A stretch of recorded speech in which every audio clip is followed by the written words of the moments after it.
Hey everybody, welcome to We've Got Ward, a Doof Media podcast series where we expertly dissect and discuss Ward, Wildbow's return to the world of Parahumans. My name is Matt Freeman, and if I were a Titan, my name would be Dolus, god of deception. And mine would be Aphrodite. What? Goddess of containment foam. How? Aphros actually means foam. It's from the foam of Uranus's severed genitals when they were thrown in the sea by his son Cronus. Can you just start the show? Look it up.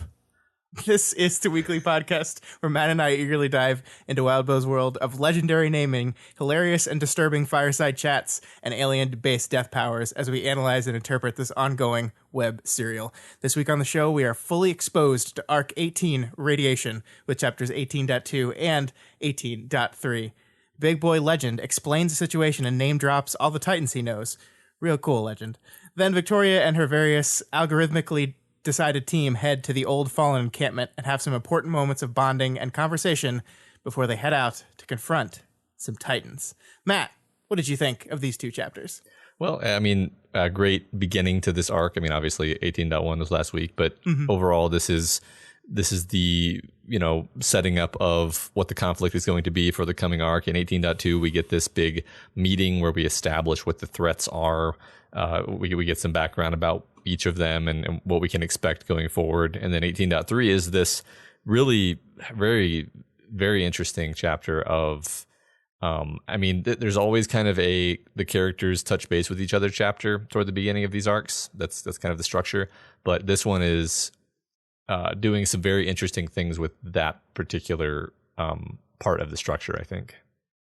Yeah, I agree. And it's also kind of like you're right that we do these touching base at the beginning of arcs thing. This feels like the touching base at the beginning of an act thing, as in the final act. This is possibly, maybe not, but possibly one of the last moments our characters are going to get to just chill with each other before we approach the climax of the story. And we're seeing them all kind of take advantage of that. At least the book is taking advantage of that being one of the final moments to really have characters ping off each other.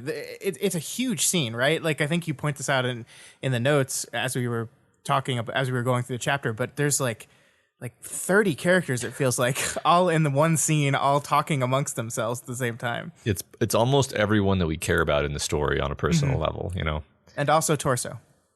Exactly. Yeah. And, got him. And the people who we don't care about just kind of wander off. So true. That's true. Let's get into this. So we open up with 18.2. And, so as we start out, I guess I'll just remark that I really thought that a big chunk of this arc was going to be a long and complex planning and negotiating meeting between all these different Cape groups that were present in this room. And I was actually pretty surprised that this meeting was over as quickly as it is. It's basically like half of this chapter. And I was also surprised that Victoria's whole family is here and she doesn't say a word to any of them. There's no Amy interaction. There's no Carol interaction. There's like a passing mention of Uncle Mike being here, and then she just leaves. So I thought that was interesting, considering like you said, everything else about this feels like it's culminating toward the end. So I was a bit surprised that there wasn't like a touching base there. Yeah, I think I understand what you meant. Like, when I first read this in your notes, I was like, really? You were kind of surprised? That I expect Victoria to avoid her family when at all possible. But in the framing of this being the last moment before the end, that makes a lot of sense. I think the reason why, if I had to guess, would be because the end of the story goes through Victoria's family, one way or the other. So they don't need maybe this moment of like low-key talking amongst themselves before we move into the climax, because they will be the climax. So that would be my guess on that. But yeah, I mean, I guess I didn't expect the whole arc or a big part of the arc to be this meeting. I expected we'd get into it because I think things are moving to start a little faster. But I was surprised that it was just this one chapter. I think I was with you on that. I saw this as something that like maybe extends out a couple chapters and like we're cutting in and out to different moments. Maybe Wildbow does something with time shifts or specifically cutting back to moments of meetings that he's done before in this book. But no, this is pretty straightforward, laying out the information section. I think, like you said earlier, the velocity of things is ramping up, and so there's just we're not able now, pacing wise, to slow down and have a long meeting. It has to be like, all right, this is what the situation is. Everybody get out there. Yeah, and I mean that's true, metatextually, but I think it's absolutely true in the story as well. I mean, that's kind of what Victoria says about the meeting is like the reason that Legend's good at this is because he's good at just getting facts straight to the point. Blah blah blah. Yeah. Well, enough about what didn't happen. As we get into this meeting, Legend, like you said, leads the meeting. He lays out the current situation, basically fills in the details that we don't know, and then connects those details to the framework as we do understand it. Yeah, and I love this kind of whole thing starts off on Victoria kind of ruminating on Legend and what kind of person he is, like what he is and isn't to the people. He's respected because he's earned that respect. Like I think the sentence Victoria says is he's been in more like end of the world crisis situations than other capes have been in the field total. Mm-hmm. And so even if he's got this questionable past, this stuff with Cauldron, he's just generally so well respected that everything that he said comes off as straight. It's just a fact, no room for manipulation, no room for the skeptic to wonder if he was being deceptive. It's just filling everyone in. And I think metatextually, this is the book telling us this as well, right? This section is not trying to trick you. This is just we're laying out the facts. Here are the Titans. Here are their names. Here are their powers. We're laying out our understanding as we know it. And that doesn't mean that the Wardens can't be wrong about the stuff. We're going to talk about what they think is going on and how you and I maybe think that they're not right about that. But it does say that, like, there's no manipulation going on here. Take this as fact. Don't chocolify this. Yeah. I think the Legend serves both that role in and out of the story. Yeah, I think you're right. It's funny you mentioned him having a questionable past, and I'm literally going through my head like what characters in this story don't have something of a questionable past? True, very true. So I think at this point in time, considering where everything stands now, his being part of the Cauldron conspiracy is sort of inconsequential compared to everything else that's happened since then. Gosh, yeah, that was like 20 crises ago, right? Yeah, right. Yeah. So one key piece of information that we understand pretty well by now, but now has been made explicit to the characters as well as, to us, is that the tightening happens to people who were in danger of losing touch or struggling. Yeah, and I think you're right that this is something the book had kind of hinted at in the last couple chapters, but like I just talked about with everything else that's going on, having this character serving as the kind of unquestioned exposition guy confirms it for us. And interestingly enough, I think this is something that is rather important. Legend reinforces the and here in this statement. It's not just capes who are struggling or losing touch. It's capes who are struggling and who are losing touch, and we're in the proximity of the collapse of reality, right? So there's not a chance that anyone anywhere is just going to do this. They have to be, proximity still matters. And this, of course, makes total sense, but it also is one of several beats throughout this chapter that reinforce this idea of, hey, if things start going bad, if you start feeling bad and things are going bad, get out of there, leave. I think we see Armstrong specifically say later in the chapter, if the damage starts spreading again, or if you get alerts, capes, especially capes who don't feel confident or capable, should immediately retreat. And so we've established this and factor, how it is both of those things. And so retreating could save you from this. And I wonder how many of our characters are actually going to listen to that when the time comes, because if I know something about these breakthrough people, they don't like retreating, especially when they're feeling not 100% themselves. Yeah, especially our heroes. Like, it's hard to imagine them being like, "All right, guys, I'm not doing so hot. I'm gonna bail." Yeah. Hard to imagine any of our friends doing that. So. Yeah, I mean, especially like Kenzie, for example, whose idea of being on the front line, being out there, is one of the most important parts to her. I don't see her saying, "Okay, you're right. I'm not feeling good. I should step back. Yeah. I think what we may be dancing around is the fact that Victoria is the least likely to retreat when she's feeling bad, because this whole book has been a sequence of events of her being just like emotionally thrown through the ringer and reacting by doubling down, basically. Sometimes I just feel like I'm too mean to Victoria, and I just didn't want to. I just wanted to hint towards it without saying it. But yes, that's who I was talking about. Well, yeah, I mean, we're going to spend a lot of the next chapter talking about how she's not doing great. So true. Yeah. So we also get the down low on a number of the specific powers that these Titans have, which leads one to suspect that our heroes will eventually be fighting them in this arc, or attempting to fight them. Mm-hmm. We'll see how that goes. Yeah. So one of the most fun elements of this chapter, I think, is the naming of the Titans. So we're going to go through all these. Fume Hood is Titan Eve, named by the Malfunctions. Contessa is Titan Fortuna, named by Legend. Yeah, and so, I mean, I love the beat where the Malfunctions get to name their fallen friend. I think that's so great. And of course, Eve is perfect for Rotten Apple Titan. That's wonderful. It fits very well. And I wonder if we could make like an original sin comparison here. I don't know. Yeah, probably. That's some people make their whole livelihood making comparisons like that. That is true. But you could say that killing that pregnant lady was the original sin, and then she had to. I don't know. Does that mean that Eve eating the apple was the inciting incident of the world? I mean, yes, that's literally that's literally true. Oh, okay. Yes. Interesting. Okay, I never thought of it that way. But let's talk about Contessa, though. Yeah, because this is interesting, right? Legend has decided to name her Fortuna, which is her name. Yeah. And my guess is that very few people actually know that, right? Yeah. Like probably some of the higher echelon of Cauldron, us. Maybe that's it. Right? Yeah. I mean, who is left of the higher echelon of Cauldron? He's the only triumvirate member who's alive. I mean, Eidolon's ghost might know it. That's true. But yeah, it strikes me that he might literally be the last person who knows it. I guess the number boys might know it. I mean, I don't know. Yeah, they might. Yeah. And I mean, this is it's this person who he doesn't call a friend. He specifically avoids calling her a friend, but kind of publicly honors her contribution to Gold Morning while also admitting that she did a bunch of terrible stuff on the same time. So I don't know. There's like a bit of respect and loss here that's evident in choosing this name. Yeah, I mean, I don't know. Maybe I'm reading too much into it here, but it's almost like he's saying she is the whatever choice she made, she's now true to herself again. Which I'm going with that because that's kind of.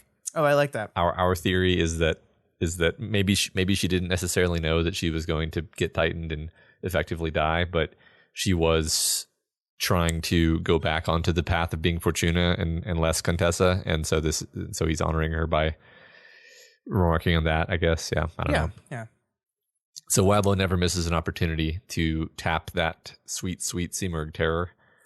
But we have this moment. The Simurgh was perched on her shoulder. The video feed fritzed momentarily, and I could see faces in the crowd flinch. Seriously, though, Simurgh has reached the status of like the Chekhov's gun that has been up there so long, so prominently, for so many words that you forget what a gun is and what it's for. Yeah, I think at this point that the phrase Chekhov's gun just doesn't mean anything anymore. We should just call it Simurghing at this point. And I like this because there are still a few unanswered questions waiting for us in this novel, right? It hasn't revealed its entire hand yet, but I can't think of one quite as fascinating to me as what the hell has this winged lady been up to? And I think that's mostly because we don't even know what her goals are. Like generally we have these shards and these shards are tightening and we have a general basic understanding of what their goal is, right? But this thing, what does the Simurgh want? And how is what she's doing right now move her towards what she wants more? Like it's just this blank space in the book that we have we could make like speculation on it based on what she was doing at the end of the last book. But I mean, that's all it would be. Like it's hard to know what she's doing without knowing what she even wants in the first place. And that is one big open mystery of the story. Yeah, if you had to guess at it, it would be something like she wants to maintain the status quo where whatever shard is in control of her gets to keep, gets to stick around. I don't know exactly, because that's the thing is we very kind of intentionally severed that connection where, oh, the Endbringers, they just want to keep fighting Eidolon. Right. They did help kill Scion. For some reason.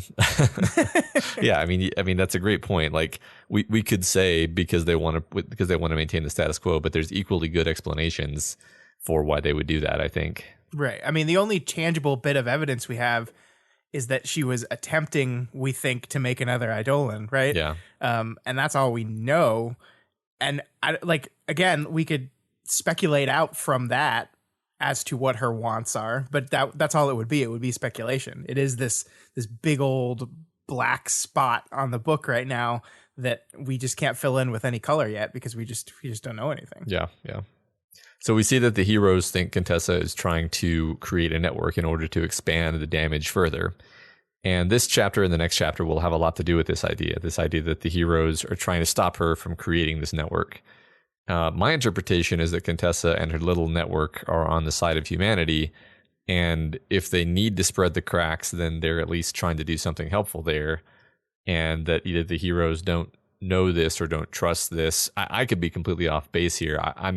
I'm basically envisioning this as a situation where the heroes are actually hurting the people who are trying to help them and don't know it. But I don't know. What do you think? Yeah, I think that's generally my take too. I've kind of in my head mentally like categorize them as people that I think are good Titan versus people that I think are bad Titan. There is something interesting happening here, though. At this part in the conversation, they mentioned that Contessa has networked with 3 other Titans.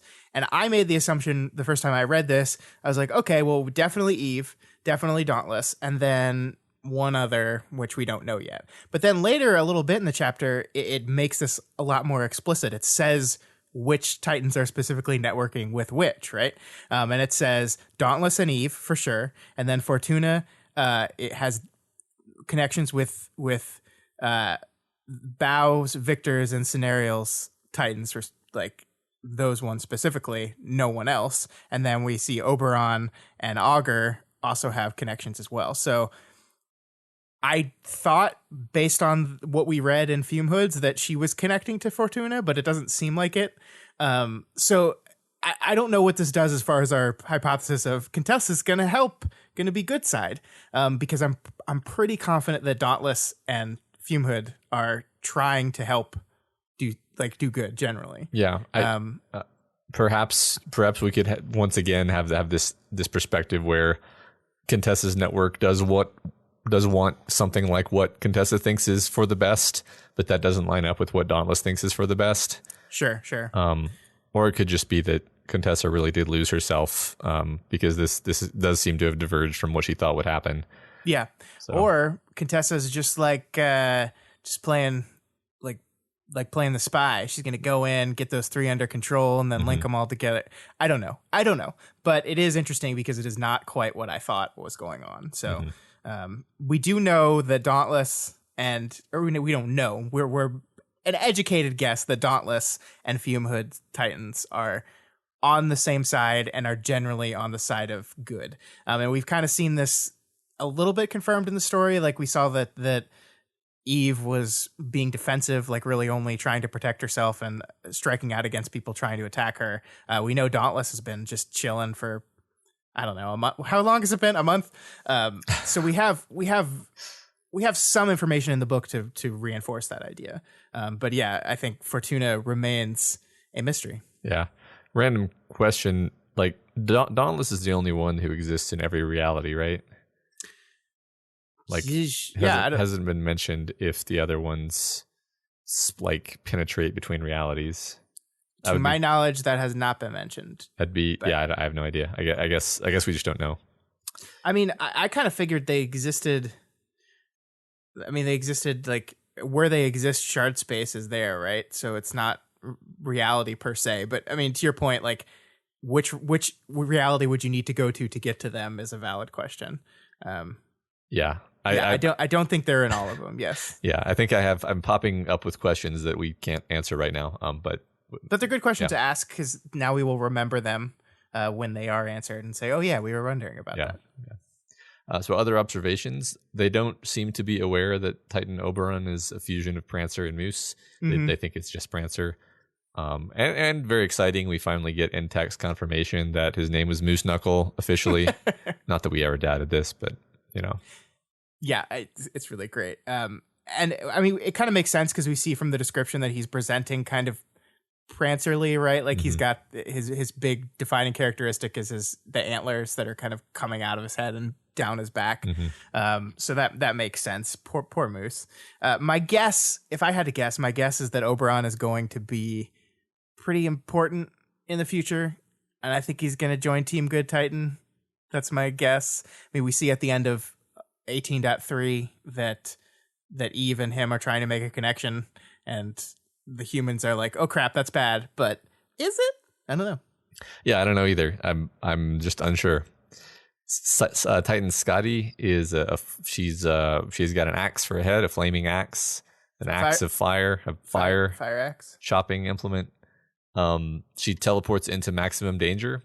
That's what she does. I love this moment because as I was reading it, I was like, wouldn't this massive meeting of capes qualify as a candidate for maximum danger? And then Legend immediately says, while looking at the camera, don't worry, we've got our heaviest hitters engaging her now. Otherwise, she would be here already. Yeah, so, it's great when Wildbow predicts your complaints. Yeah. As you're complaining them. Exactly.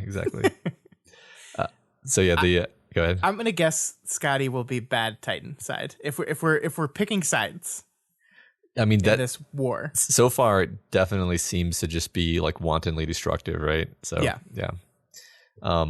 So the Nemean Titan. Oh, by the way, I don't know how to pronounce any of these words. The Nemean Titan was formerly Victor, and as we talk about this Titan, Victoria goes on a little mental tangent about Victor, and I really want to talk about this because she has this anecdote, and the anecdote is this whole little 2-paragraph short story about how Victor had victimized this poor software guy, drained his abilities.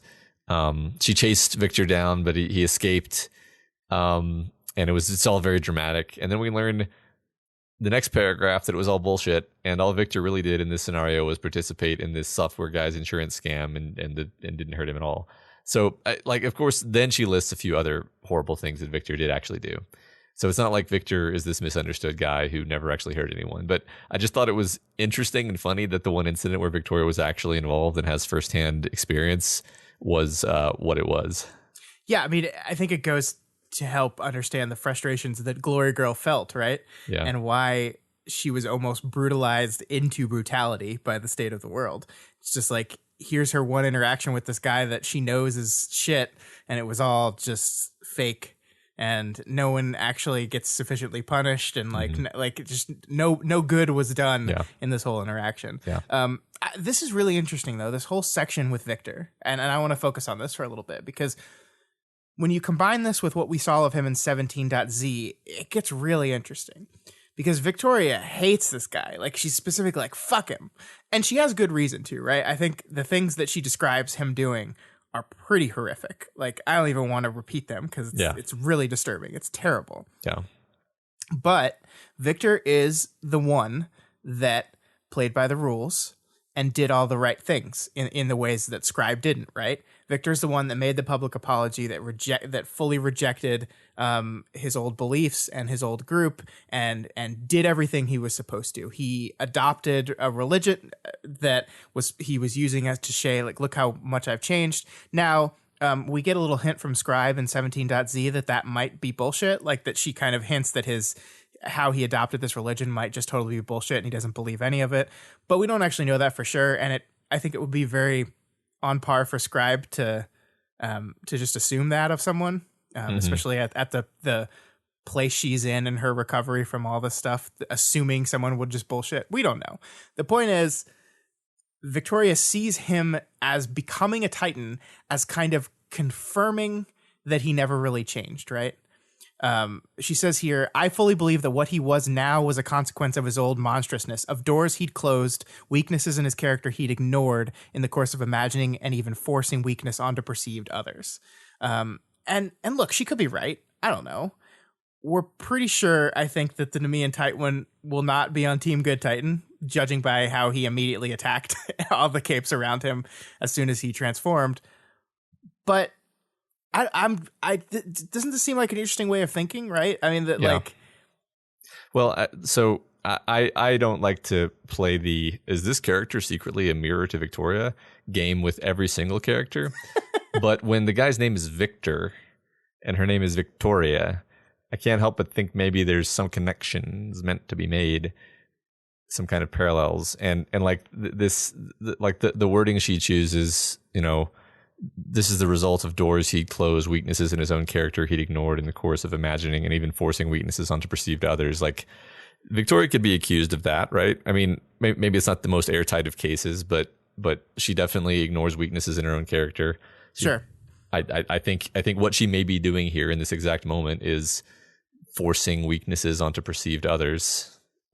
Since like Victor's not a good dude. He's a bad dude, but right. But she's actually wrong about the reason why he went Titan here. Like, she just is. Like, we know that basically. So yeah, we got to see that like he was trying to reach out. Like, he was feeling lost and alone, and he had broken up with his girlfriend and was trying to reach out and rekindle with some of the members of his family, and got rejected from that and gave up. And yeah, I mean, like I don't want to spend all our time talking about, I think this guy's good, actually, because you're absolutely right. Absolutely not. But like, we get beats later in the story about how Tristan, like the story seems to be setting up the fact that Tristan is a very high risk of titanifying. Yeah. Will this be because of what he did? Will this be because of the monstrousness that he inflicted upon someone else a long time ago? Will it be because of weakness in his character? I don't think so. Like, I don't know, but I just think this is like a bad and dangerous way of thinking, to connect that event to, this is because of the terrible person he was. Yes, because we, again, not to repeat myself, but we pretty much know that this is because he felt very alone. Mm-hmm. And the reason he felt alone was actually because he had rejected the white supremacist gangs and all of that stuff. So I mean, I really do think she's it's almost wishful thinking here. As to like, oh, he went Titan because he's a bad guy. It's like, well, no, he went Titan because he was lonely, and which can happen to anyone, Victoria. Yeah. So, well, it's just a very stark comparison to go from an interlude where we see our point of view character Scribe, who is admittedly awful, like, watch as he transforms into this thing and being like, no, we were family. Mm-hmm. Like, no, and to be this kind of devastating moment of failure, to cut to Victoria saying, fuck this guy. Yeah. Right? It's like the contrast there is very abrupt. Yeah. And I think emphasizes, to me at least, like this, oh, whoa. Mm-hmm. that reaction surprising. Yeah. I do think this is kind of an important moment, actually, and I think we might even come back to it at some point. Sure. Yeah. There's also this beat that I didn't want to pass over, because there's a beat here where they're talking about Scenarial, the Ashen Titan, and Victoria is kind of wondering to herself, well, why did this happen to her? She seemed confident and focused when I talked to her, but then the Warden seemed to have a hypothesis about Titans losing track of their own humanity or something. How did that connect? What didn't I know? And so she's trying to kind of solve the puzzle of why Scenario went Titan. And that is an unknown in our world, right? Like, it's something not even we, the reader, really knows for sure. And it made me wonder if we're setting this up as a specific mystery that's going to end up mattering to the mm-hmm. plot in the future. I don't know. It just seems like we draw this out very specifically here. Well, I mean, I want to connect it back to what we were just talking about and say, again, draw out the specific language she used. She'd seemed confident and focused when I had talked to her. Okay, who else seems confident and focused pretty much all the time, no matter what's going on under the surface? Man, you're absolutely right. Yeah. Yeah. So like, here we have basically Victoria, like, in almost in an uncharacteristically self-deceptive way, failing to see her similarities to these two people who just went Titan. Yeah. And like it's getting to the point where I'm like so sure she's gonna go Titan that it feels like it's gonna be a misdirect. Like right. but yeah, I mean we'll see, right? Like clearly we're supposed to be worried about her though, is I think the thing we can draw a line under. The problem is I feel like the book's doing that with Tristan as well, right? I think it's like so obviously winking towards that I don't know. And this could also apply to other people. True. Yeah. There's other people who are similar in this particular way. They seem put together, but actually they are isolated. Yeah. So poor Mr. Bao, our helpful guy, our helpful friend, is now Titan Ophion. He attacks with needles that travel huge distances and cause instant severe mutations. Hooray! Yeah, and then Hunter is named Titan Arachne. I love these names. We're going to have to... We haven't done a name game in probably like 5 months, but we're going to do one at the end of this episode. Because awesome. These are all really good. Yeah. So the Strange Titan fucks me up, man. Basically, it's like, yeah, we know there's a Stranger class Titan. That's it. We have no other information. It causes hallucinations, but maybe that's like a different Titan that's near it for all we have. Like we don't know. Have fun with that one. Yeah, it could be 2. Yeah. Maybe 1. Yay. Uh-huh. Do you think one or both of them could be the character Blindside? I had someone tweet that at me when I was doing my live tweet, so I guess that's a theory amongst the community.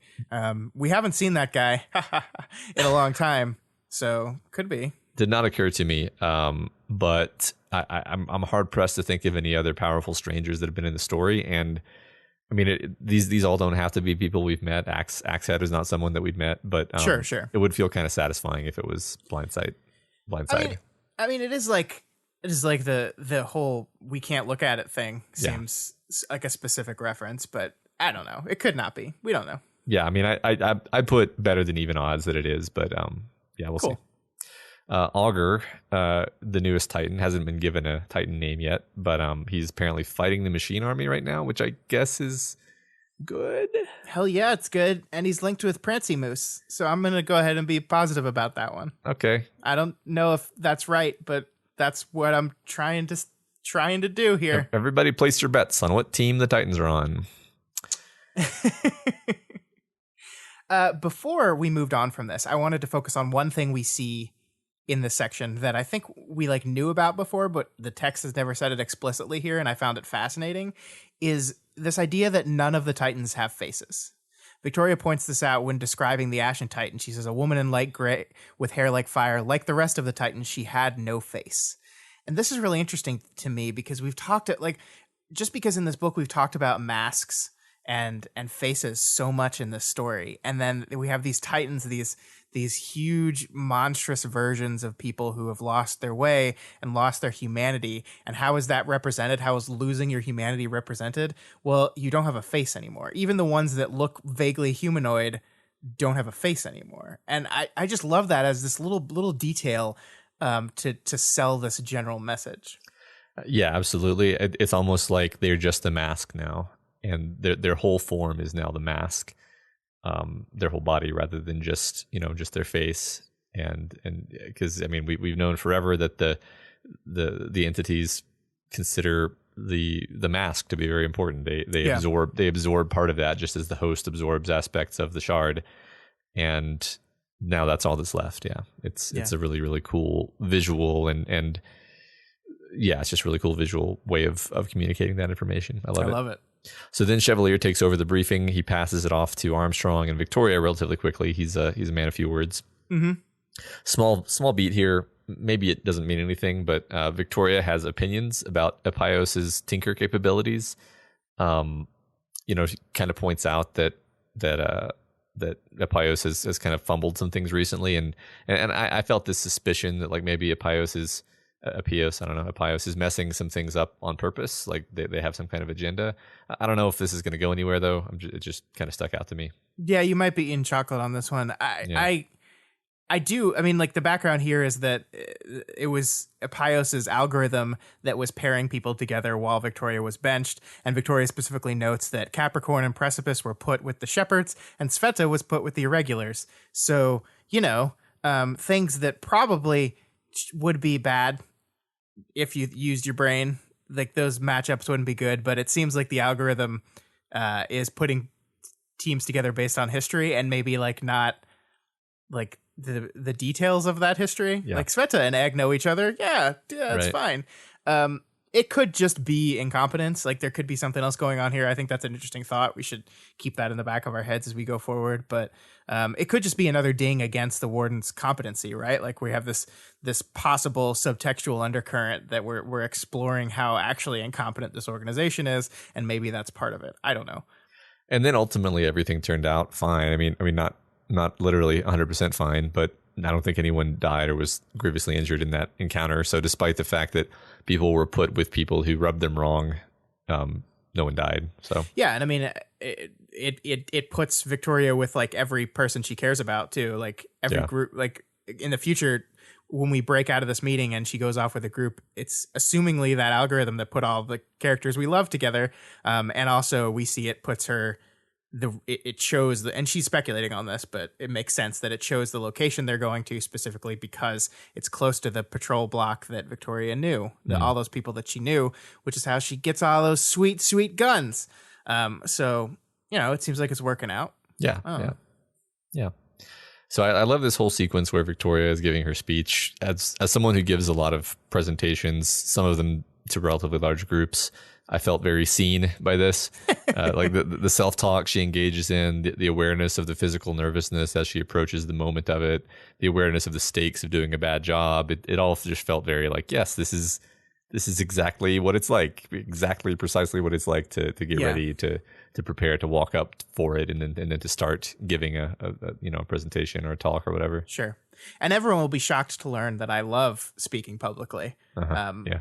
But I still get the pre-speech nervousness. Yeah. Like even if you love talking in front of people and love being the center of attention, like I do, I still think there's nerves that happen when you have to actually step up. And so I related to that a lot too. I mean, it is very much a reminder of how conscious and aware she is of her presentation.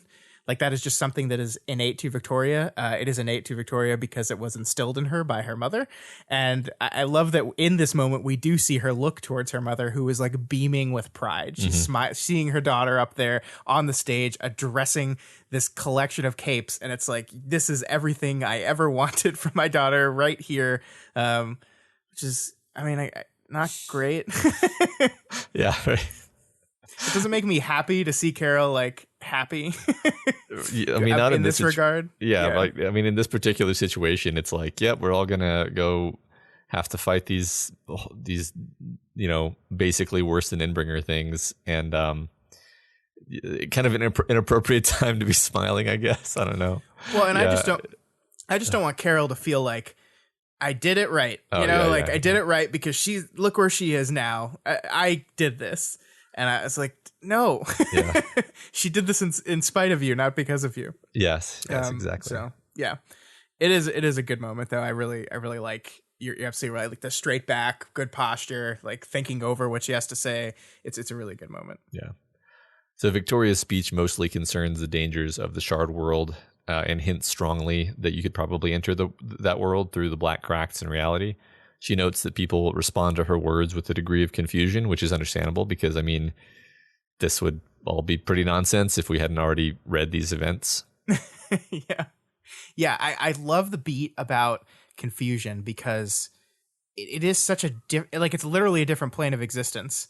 And the idea of just casually talking about this to people and them getting it would not be natural, right? Like, because remember, there's like this whole idea of the contradictory rise or slope of the plane, right? And so she's trying to communicate that like broadly, this idea to them of like, this place isn't like anything you've experienced before. And the images, the facets of yourself that you see in the reflections, all these things are such alien concepts that, yeah, people wouldn't just get this. Yeah, I mean, she all kind of offhandedly says stuff like pause and reinterpret the landscape. And yeah.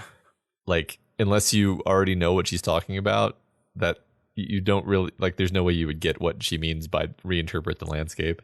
Yeah. So, yeah.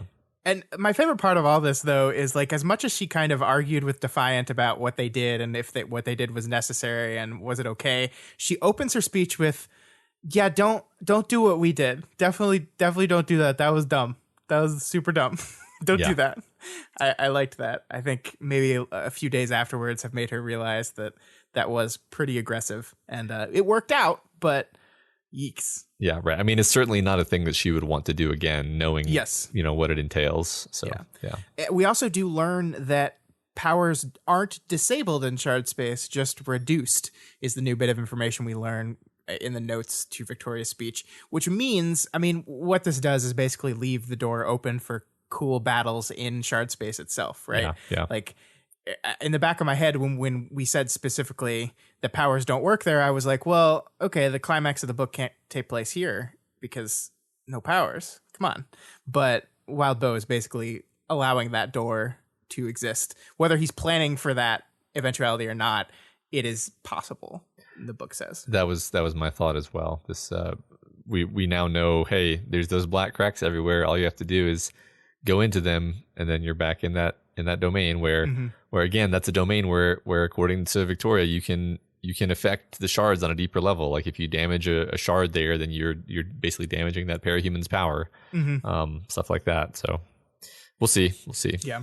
So there's one more moment I want to touch on here before we wrap everything up in the meeting. After Victoria finishes her part of the speech, she's still standing up there as Armstrong talks on, and that's when she looks and sees her mom beaming at her, and she kind of ignores that. Well, she yells at herself about it first, and then calls herself what does she say? She says, felt like a fucking kid in the school choir looking for mom in the crowd. Fuck. Yeah. Which is a pretty strong reaction. I think it shows her nervousness. But then she sees her team, and it's beautiful. This beautiful paragraph here where it says, I saw my team, my heroes. And then she kind of goes through and describes each one of their costumes. Some of them have changed slightly. She spends a lot of time talking about Lookout's costume and how the mask is a little creepy and her coloring is closer to Heartbroken than it was before. And we're just laying a lot of interesting groundwork on what's going on with Kenzie stuff here and how much of this is Heartbroken influence and if that's good or not. And that's going to be something the book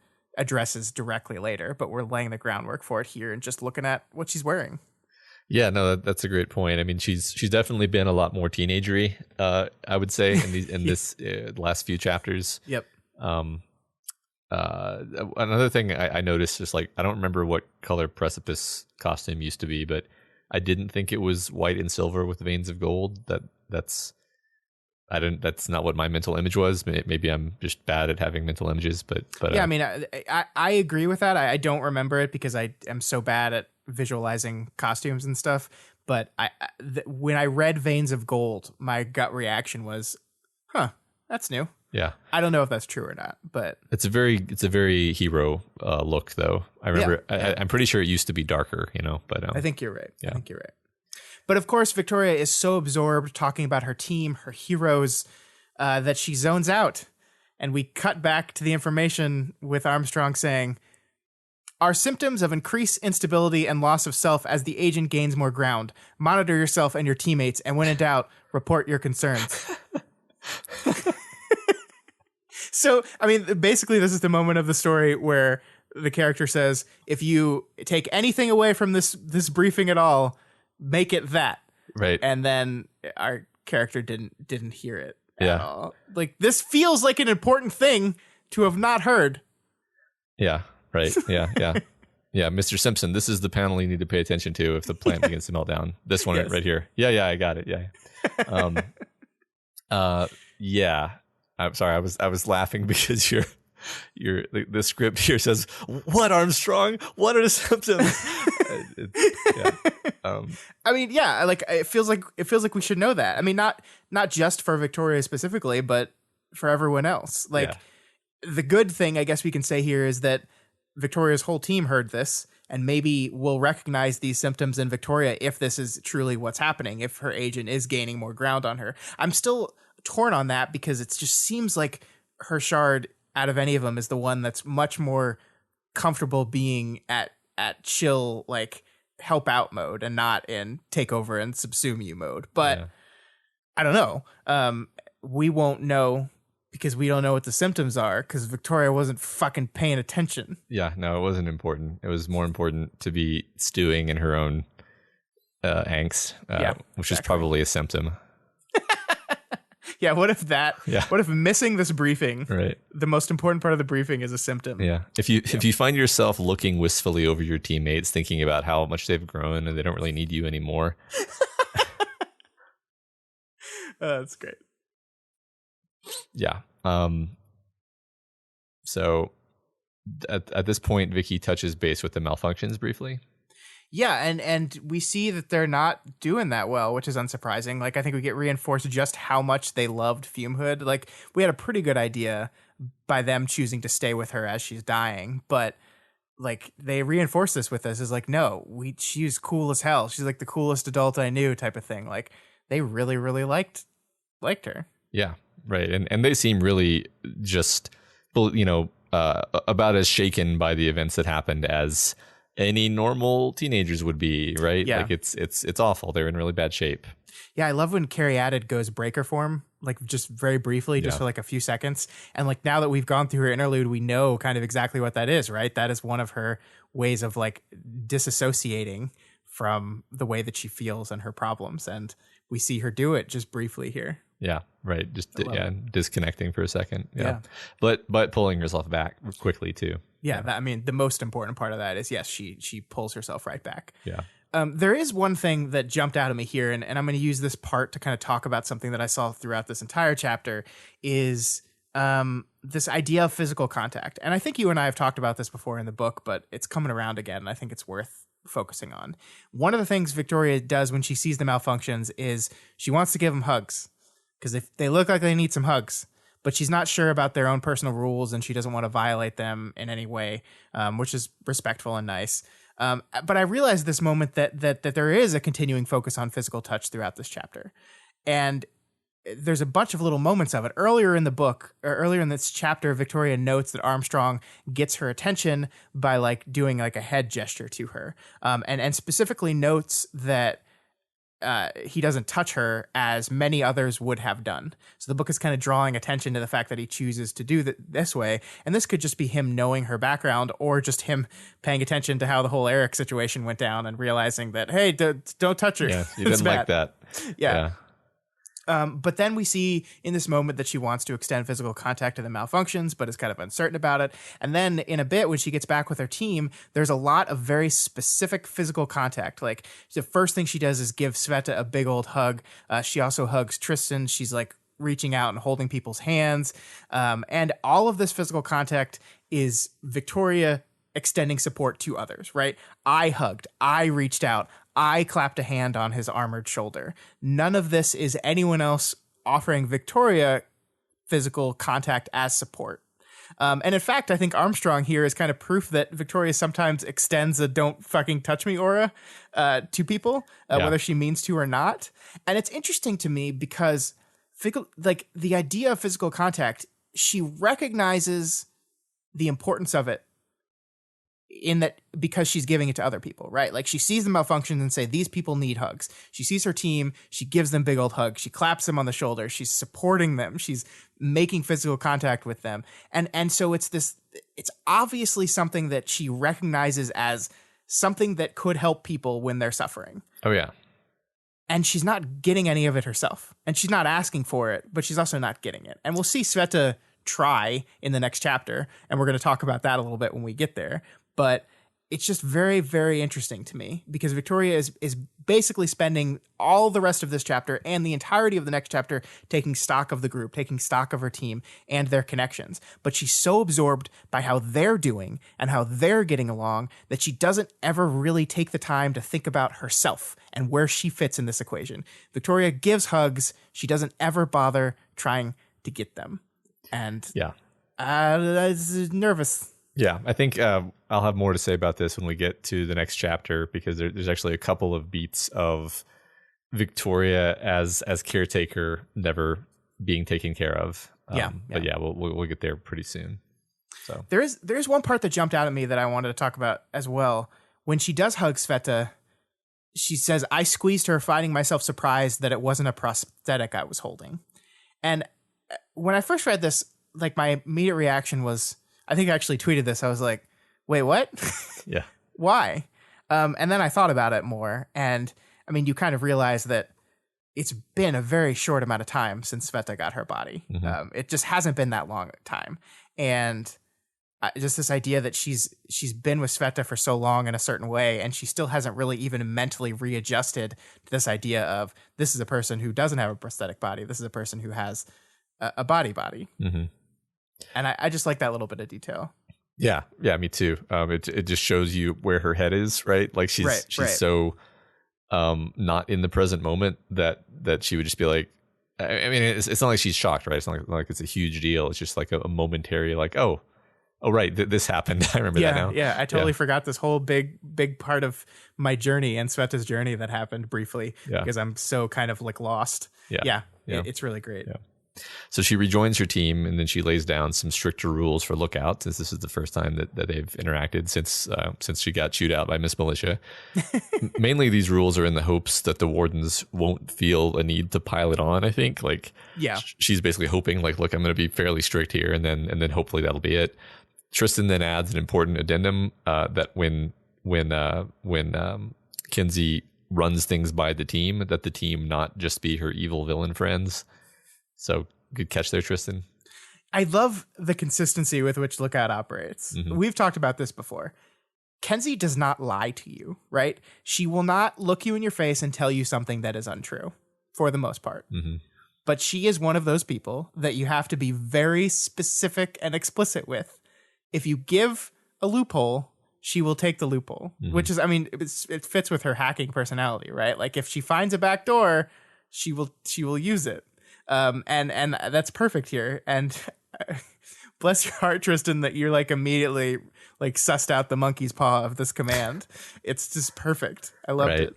Yeah, right. I mean, it's kind of good because it shows us that he's actually paying attention to these details, right? Yeah. His head is in the game. I mean, sure. he may be in a really bad place, but he is paying attention. So yeah, and I mean, it is also for me kind of concerning about Kenzie because she gets really annoyed by this, and like a bit later we're gonna see her like roll her eyes and be sarcastic about this new limitation. And it's just like, Kenzie, you're not getting like how close to really in trouble you are here. Like, like Victoria's staving off the warden's wrath jumping down on you. You need to be taking this more seriously. And maybe Victoria like sugarcoated how much trouble she was in a little bit too much. Or maybe it's just like, this is just Kenzie. She's never going to take it seriously. I don't know. Yeah. I mean, I really do think Kenzie hanging around with these young kids her own age who are literally villains, it is a bad influence on her. Like it's making her disregard this whole idea of keeping things above board, because she's just like, well, whatever, even if the wardens reject me, I'll just join the Undersiders, right? Like she never said that necessarily, but like I feel like her head goes in that direction now, you know? It's interesting because I totally agree with you that they're a bad influence, but I also totally agree with Tristan who makes the counter argument. It's like, yeah, but they're also helping her in certain ways.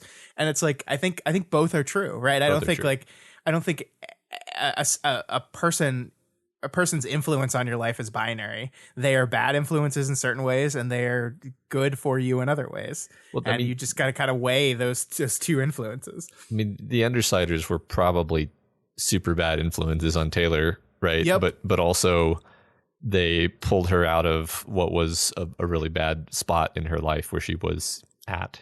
And then she lives happily ever after, as we all know. Totally. Absolutely. There were no issues after she met the Undersiders. But hey, if she's in Earth A, isn't there a giant dauntless there? Yeah, I think so. When she is in Earth A. What do you mean if? Anyway, so somewhere Taylor is under in her basement with a sledgehammer, like sledgehammering the floor and digging up her old costume, John Wick style. I just got a really vivid image of that, and now I have to write a fan fiction. Excuse me. Yeah. So after this, they head through the portal into the derelict Fallen compound within sight range of Eve and the Nemean Titan, I think. Was it the Nemean? I thought it was. I might have just mistyped. It might have been Moose Prancer one. Oberon. I think it might have been Oberon. I think I might have just mistyped somehow. That's fine. I really love that we've returned here though. The site. This is like remember back in this book when the Fallen war was like the biggest event that was happening in the world. Remember that? Right. That was quaint. But this is like the site of one of the first real big conflicts of Ward, and it's a return to a place that has a lot of bad memories for Rain. And Victoria describes this place as anachronistic and anatopistic, which there's a bunch of cabins and stone walls and like windy roads mixed in with school buses. There's evidence of past battles, and in the distance, new tents being put up by people that clearly know how to put up tents because they're people that this has just been their life the entire time. The city is no more, and this is where people live now in the boonies. Like, this is existence now on the edges with places that look like this weird mix of past and present with memories of past conflict right in front of you and future conflict on the horizon in the form of these big titans. This is existence. This is what it is now. And I love this image. I really do. Yeah. I mean, once again, Wildbow is masterful with his use of setting to evoke a certain feeling. And one of my favorite things that he does, we've talked about it a bunch, we've had discussion questions about it even, is return to old settings usually those settings will have changed in some way, and the change in the setting is what helps create the feeling that he's going for in the scene. Yeah, and it also helps reflect the change in the characters. Yeah. Exactly. Yeah, right. There's a lot of, he does a lot of stuff with it. Exactly. So, I think, I mean, we could have gone anywhere, right? We could have just gone to some random field somewhere, but we choose the Fallen Camp, which is, like you said, it's a setting from earlier in the story, and it has certain connotations. Yeah. So Victoria notes that Tristan seems extremely crushed and alienated, and she talks to him about it. And he vents to her a little bit, and then he goes off to find a church. I have a lot to say about this conversation. First of all, we have to say, on the surface, what this is doing is like laying the tracks for this idea that Tristan could go Titan next time one of these disasters happens. And like we talked about earlier, I wonder if that is so transparently obvious that it's just misdirection. But I don't know. I've stopped making actual predictions at this point. It could be, could not be, you know? Yeah. But the conversation itself is really powerful. And I like, without being too hard on Victoria, I kind of feel like she fumbles this a little bit. And I think it's because of something that you said when you and I were talking about this earlier today, that I think there's a part of Victoria that just doesn't really get Tristan. And I think that becomes very evident in this conversation. Yeah. Yeah, I agree with that. Like, she's trying really hard, like no, she's not holding anything back here. She's really worried about him. She's really reaching out her hand to him, and it's just that the things that she's saying to try to cheer him up are things that would maybe cheer up Victoria to hear, right, but are not really things that are connecting to Tristan with what he's struggling with in this moment. I totally agree, because the way she starts the conversation is, "You're doing a good job, Tristan," and his response is, "I know." There was no brag in his voice, but that's not all there is there? Tristan knows he's good at being a cape. He knows that, but that's not what he wants. He wants more than just that, which is, as you said, it's kind of a difficult thing for Victoria herself to understand, because being a cape, being a hero, has always been such a huge part of her life that she really didn't have much room for anything else. Like that, it's been that. That's always just been that. And that is not Tristan. And he's talking about all these burned bridges. He's talking about, like, he made this terrible choice and it burned all these bridges, and he understands that it takes a long time for people to rebuild these bridges, and the only person that has actually rebuilt a bridge to him is his brother. But his brother isn't here right now. His brother, when Tristan is out, his brother is unconscious, so he's not there. And Victoria offers that, well, no, you definitely have bridges. Look, look to everyone at Breakthrough. Look at your team. Your team respects you and they love you. Look to that. And she's right. But that's not what Tristan wants, right? Like Tristan wants something beyond capedom. Yeah. And to Victoria, Breakthrough is a family away from her family. It is a family she chose. I don't know if it's the same thing for Tristan. I don't know if he looks at these people who he loves and respects. I'm not saying he doesn't do that, but I don't think he looks at them in the same way that Victoria looks at them. I think he wants those bridges with romantic relationships, with friendships, with his mother and father. I think those are things that he values and wants and needs, and he doesn't have them. And so this idea of look to your friends, look to your teammates, those bridges are still there for you. It's like, yeah, I know. Just like I know I'm a good cape, but that's not enough for me. Yeah. I feel like it's an ongoing source of pain that his mom won't talk to him, you know? Yeah. Whereas Victoria doesn't really have that particular kind of pain in her life. All of her pain is more of the variety of like all of these people have disappointed me, let me down, and hurt me, and few of them are even apologetic about it. Whereas Tristan is like, yeah, I hurt these people and they haven't forgiven me, and that really hurts. Yeah. And it continues to hurt, and there's no like as good, he can be the best hero he can be and it will still hurt. And I think that's the thing is, I don't know, this is more of a conjecture, but like it's almost like having your mom be mad at you is more of a connection, because at least you're sad that you're like, at least you're sad about a relationship rather than being mad. I don't know. It slipped away from me as I was trying to articulate it, but I mean, I do think there's something really interesting around the amnesty here, though, because Tristan was forgiven for what he did because of the amnesty, right? Mm-hmm. And that allowed him to be a cape still. Basically, it was legal forgiveness that allowed him to operate as a hero. Mm-hmm. Or was the murder after Gold Morning? The quote unquote murder? It was before, right? It was before, and then it was dropped anyway because it was, well, no, it wasn't dropped. I don't remember actually, but yeah, it was before. And then I think the amnesty did just kind of wash the slate clean. Yeah. So I mean, it's this really interesting thing where it is legal operational forgiveness in order to get to go out and put on your costume and be a hero. And that's great. But what Tristan is saying here is that's meaningless to him, or not meaningless, but compared to what he needs, it's meaningless, because he needs the amnesty or the forgiveness from the people in his life that he cares about. And those people are understandably having a very tough time extending it to him. And he's getting to a point where he's feeling everything you would feel if you're about to turn into a Titan. He's feeling alone. He's feeling disconnected from those people, and it's not good. Yeah. Don't have much to add there. Other than I agree with you that she tries her best here, but I don't know that her little pep talk does any good. Yeah. I mean, like the way it ends is like she like gives her big like speech about your team, and he sighs and says, "I'm going to go find a church." Yeah. So like, it's not a lot of confidence. Yeah. Good point. Yeah. So Victoria then joins our Greater Heartbreak Siders group, plus the Malfunctions and Death Jester. I'm not going to try to cram all those words together. Sorry. She makes a few remarks, but she's mainly passively observing the banter that happens in this scene. She's observing the connections that have formed between and within these groups. Eventually she makes the rounds, kind of like literally moving around and checking on everyone. I think that the main standout here in terms of my personal enjoyment is the interactions between new best friends, Imp and Damsel.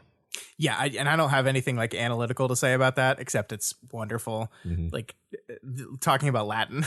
It's just really great.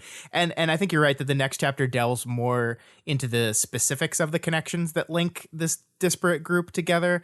But for now, we are really enjoying just them kind of playing off each other in fun ways. Like Imp and Damsel together are hilarious. The Malfunctions reaction to the horror that is the Heartbroken is perfect, because like, I think once again, we say this a lot with the Heartbroken, but we are so used to the way they are that it is sometimes fun to bring in new characters that are just like, why would you say that? Yeah, like right. Just this exasperated, like, we're like, oh, because it's the Heartbroken. Right. But let's remind ourselves. Yeah. These innocent, normal kids. Just like, what is your problem? Yeah. I think you're right, though, that the heartbreaking, pun not intended, moment of this is that Victoria doesn't really join in. I mean, you're right that she does chat for a bit, but it's her chatting is mostly about planning for what's going to come next. She doesn't really engage in small talk very much, except for a couple things. And Sveta invites her to sit around the fire and join in, but she declines and ends up flying away and flying into isolation. And and loneliness. And it's interesting because while she's away from the fire, she acknowledges the strength in it. She acknowledges the strength in that community around the fire. She said she's thinking about all the things she's going through, and it says it made me feel sad to even think about it. And that sadness reminded me of the fire and how it hadn't been sad. Uncomfortable in places, yes, but not sad. And so it's like this acknowledgement that there around that fire is warmth, literally and metaphorically, and strength. But she's removed herself from it right now. Yeah, this is one of those cases where when you're rereading, especially, you see like you imagine the situation from the third person, and you see Sveta in your imagination just staring at Victoria with extremely worried eyes and saying, "Why don't you come sit with us?" And Victoria flies away, and then next time Victoria comes back, she like physically drapes herself over Victoria to be like, calm down and stay here for a minute. And like Sveta is clearly just very worried about Victoria here. And I don't even think Victoria is aware that Sveta feels that way. But I think that comes across when you're, especially when you're rereading and kind of paying attention to things that way. Yeah, I mean, in the next chapter, Victoria will make specific note of the people who choose not to engage in the conversation around the fire and walk off on their own. Mm-hmm. And that is literally what she just did. Yeah. Yeah. So the chapter then ends with Victoria clarifying for us that when she asked for guns, she was asking for big guns.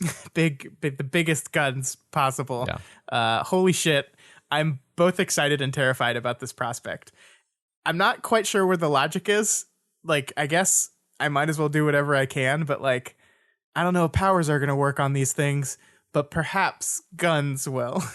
Right. I mean, for me, it made a lot of sense because I was like, well, okay, the only reason they didn't use like, C-130 gunships on the Endbringers was that every time they tried something like that, it would result in a far worse outcome.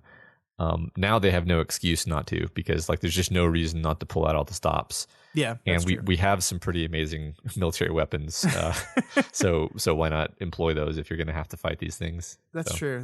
And I love that she acknowledges the betrayal she feels. Right, like she uses those specified italicized thoughts to literally talk to herself. You hate guns, Victoria. You hate what they represent, symbols of the breach in the compact between capes and civilians.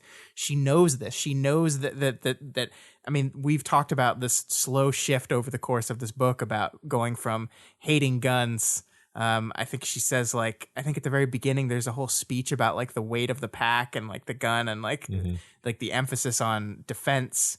And it's just totally shifted over the course of this book to now where she's like, yes, matrix me. Right.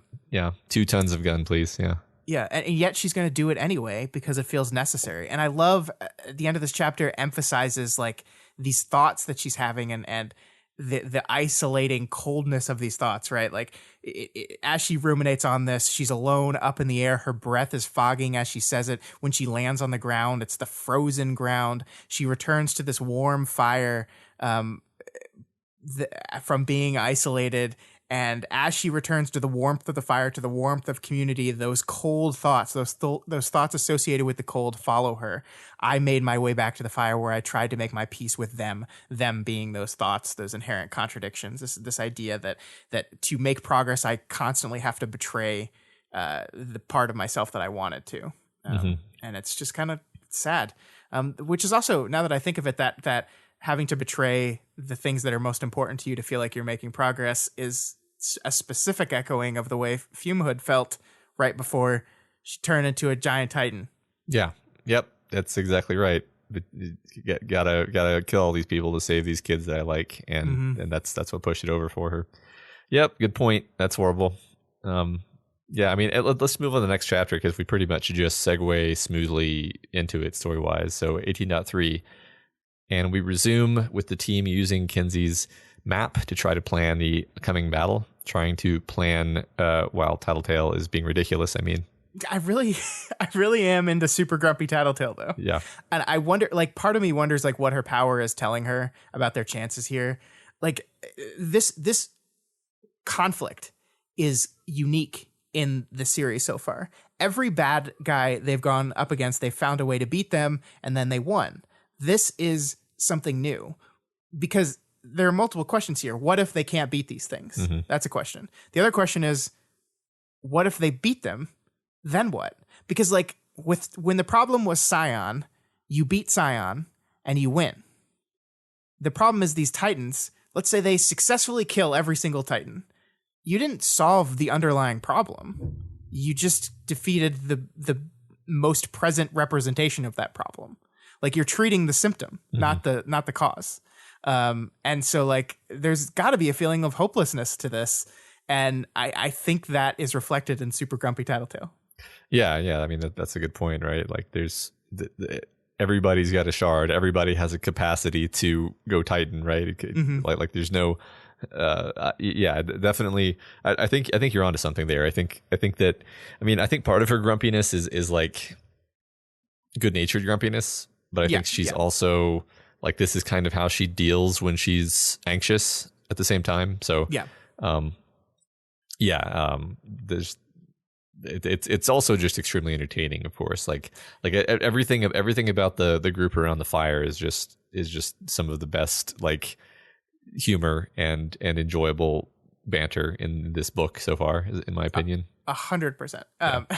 Yeah. And I love it, and I love, like, I would be super grumpy too if someone ranked Rain higher than me, like that. I would too. So yeah. I get it. I get it, Tattletale. Fair. So as this conversation is happening, Gibbet is using her power to make an army of snowmen. And I like this a lot because it's a fun and kind of like background flavor moment, but it's also subtly teaching us that Gibbet's power can be used on seemingly anything, not just the Gibbet that she carries around. Yeah. So. And also Frozen 2 just came out. So do you want to build some snowmen? I'm sure that was intentional, Scott. It was. Wildbow has his pulse on the culture. I mean, wouldn't that be what you would use your power for if you had the power to duplicate stuff? Just lots of snowmen. I would duplicate so many things. It'd be ridiculous. Yeah. So yeah, the delightful inter-team banter in these chapters is just fantastic. Wildbow is going for these feelings of camaraderie and familiarity here, and he's just nailing it. These people are so great together, and I'm glad that everyone is going to be completely fine. Also, Victoria notes that the people who stay around the fire form their own little cliques, and she details all the little nuances of who's interacting with who, while there are, of course, a handful of people who leave the fire not feeling like they fit in, mostly those being the Deathchester members. Yeah, I mean, I first of all, I completely agree with you about how delightful this is. I was really tempted in prepping for this podcast to just like pull out a bunch of sections and just say, absolutely wonderful, I love it. But that doesn't seem like a valuable use of time. So I'll just say, for all of this, absolutely wonderful, I love it. Yeah. The best part about it is it's not just a fun distraction, which it absolutely is. But Victoria is, amidst all this fun distraction, assessing the group. Last chapter, they observed the lines drawn linking together the Titans. Here, we're seeing Victoria draw those lines and observe them that are linking the people, because these connections matter now. And I mean, they've always mattered thematically, right? This book has always been about community and the power of connection. But the book has taken that central idea of society, of community, of reaching out, of bonding, and in the best of genre fiction tradition, making it literal. Now these connections literally matter. Who has connections around the fire and who doesn't is a question that will indeed matter literally for the fight that is to come. And so it gets to play double duty. It gets to be just a fun scene, but also we're doing important things behind it. Excuse me, I have to get my cork board and my yarn and my pins and map out where everyone is sitting and who is talking to who, and then try to map that onto which Titans have linked with which other Titans and see if the maps match. That would be an interesting experiment. Yeah. Someone should do that. No, I mean that's exactly right. Like you said, I think it does go pretty deep there too, because we've got we've got heroes here, we've got villains here, we've got two hero teams, 3 villain teams, roughly speaking, right? But they're all sitting together. There are clearly interactions across these lines that are friendly. Sometimes they're overtly friendly, sometimes they're kind of friendly ribbing, but everybody's getting along, and because they have a common goal here, right? They have the common goal of survival, which is exactly what you could say is going on with the shards on the other side. Yeah. So here the book is really kind of emphasizing how many characters are in this big alliance and how they've all come to know and in many cases like each other. I mean, who doesn't get lines here? Even relatively taciturn and minor characters like Parian, Rachel, and Cass get to say their piece at this fire. Yeah, you're right. Absolutely everybody. And it's one of those moments, and we talked about these moments before, but it's one of those moments where you're just so comfortable in it because the characterization of each and every individual character has been so good leading up to this moment that you just know exactly who these people are and exactly what they want. Imp is talking about her ass freezing in French. Damsel is thrilled by it. Rain is remembering his tough times, and Lisa is being snarky about that. Parian's talking about fashion. Cass is trying to get a gift for Chastity. Side piece is literally showing her ovaries, and Foil and Finale are very uncomfortable with it. It is 1.5 million words of character building all combining together into this one scene. Wildbow trusts that we remember most of it, reminds us of what he thinks we might have forgotten, and allows everything to play out exactly like what we would imagine it would if we put all these characters together. Like we said earlier, this could be the last everyone together downtime moment of the story, and it is everything that kind of moment needs to be. It is serving function. It is generating emotion. It is reminding us of characters. It is just a joy to read. Yeah, right. Yeah, I mean, like you said, we could have just like quoted the entire thing and just been like, I love this. This is also hilarious. Yes. But yeah, I mean, I wish I could quote specifically the entire portion between Damsel supplying the word impertinent to Imp and then just being so crushingly disappointed when Imp says, can't blow your wad too soon. Can't blow your wad. You were doing so well. I just love that so much. I mean, it's just so clever, right? Like as soon as the book puts Damsel and Imp together, you're like, of course. Like, of course. Yeah. Why didn't I think of that sooner? It just it makes perfect sense in exactly the way it plays out, where she would like be very impressed with her, but then Imp's natural impiness would kind of leak out and she would just be like, ugh, Jesus. Right. It's perfect. Oh man. Yeah. You were so close. Yeah. And we even get to see Withdrawal, the natural caretaker, distract Lookout from her complaining with some tinker talk. Wildbow just trying to slip by us, the two low-key strongest tinkers in the setting, having a little sit down. Yeah, that's certainly going to pay off in some kind of way in the future. Definitely. Yeah. But I do agree that it shows the strength of Withdrawal. He is part of the tripod that is the Major Malfunctions, this kind of self-supporting insular group. But that doesn't mean they can't support other people as well. And we see it in this moment that he's not only aware of something with her, but he's going to do something about it. Yeah. Gotta say, though, not happy with Kenzie's eye-rolling reactions here. Like, she's like, this is what we were talking about earlier, where she's like, is it okay if I get his number, Victoria? Right. Very teenagery. Like, yeah. And I mean, you can just see that she's doing this to like show off in front of her friends the way teenagers do. Right. Like, like turn into basically this kind of behavior when mom is around, and then when the friends are not there, then you're just normal. So having circled the fire, Victoria sits and gets draped in a comfortable Sveta coat, which she describes as, quote, simultaneously comfortable and uncomfortably reminiscent of my time in the hospital, the best of the bad days. So, we're going back to that moment we were talking about earlier, or the idea we were talking about earlier about physical contact. Nobody's offered her physical contact. Sveta has sort of conspicuously, if you're paying attention, been worried about Victoria, and now she like literally offers, just kind of like drapes herself over her in like a full body hug. But even this is not, it's kind of a wash, right? It's not comfortable really. You describe this as basically neutral on comfort score, right? Because there is part of her that appreciates the physical contact, but then part of her is reminded of time in the hospital. So net comfort 0. And I think you're right, and I think that's important, that like even this attempt by Sveta, and I think we'll see that this physical attempt by Sveta along with the conversational attempt by Sveta doesn't really work. Right. That's exactly what so she and Sveta now head off to have a talk, and I think it's safe to say that in Sveta's mind the point of this talk is for Sveta to try to help Victoria, and that's not really what happens. I mean, okay, so Sveta points out that Victoria seems like she's doing better than Tristan seems, but she knows better than to trust how Vicky seems.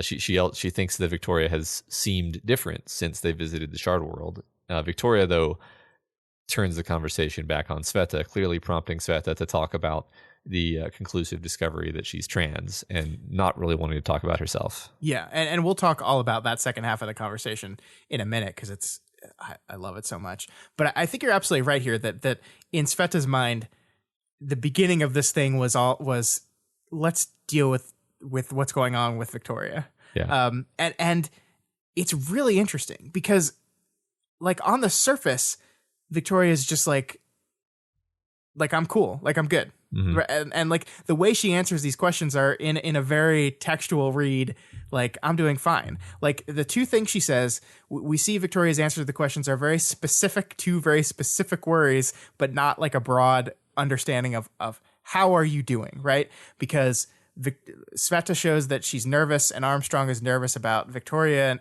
related to the potential of going Titan. And Victoria basically says, like, as long as an ability to resist this exists, I'm going to do it if there's still a member of Breakthrough that needs protecting. As long as there is a member of this team that needs protecting, I am not going to go Titan. And then the thing number two that she says is, I'm me. So Sveta talks about how since we've been to the Shard World, you've seemed a little different. And her response is, I'm me.